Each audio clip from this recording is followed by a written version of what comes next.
Pawan Kalyan fans కి పూనకాలు తెప్పించే news వింటే పండుగే. కాటమరాయుడు తర్వాత పవర్ స్టార్ పవన్ కళ్యాణ్ చేస్తున్న latest sensational movie Trivikram Srinivas డైరెక్షన్లో తెరకెక్కుతున్న విషయం తెలిసిందే.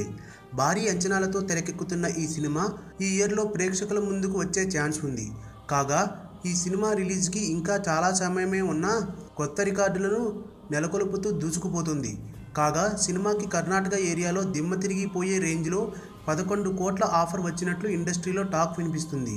ఇది బాహుబలి తర్వాత అక్కడ ఆల్ టైమ్ హైయెస్ట్ రేట్ అని ట్రేడ్ పండితులు చెబుతున్నారు. ఈ సినిమాతో పవన్ తన ఫ్యాన్స్ కి ఖుషి గబ్బర్ సింగ్ రేంజ్ హిట్ ని ఇస్తాడని అంతా భావిస్తున్నారు. మరిన్ని టాలీవుడ్ లేటెస్ట్ అప్డేట్స్ కోసం మా ఛానల్ ని సబ్స్క్రైబ్ చేయండి.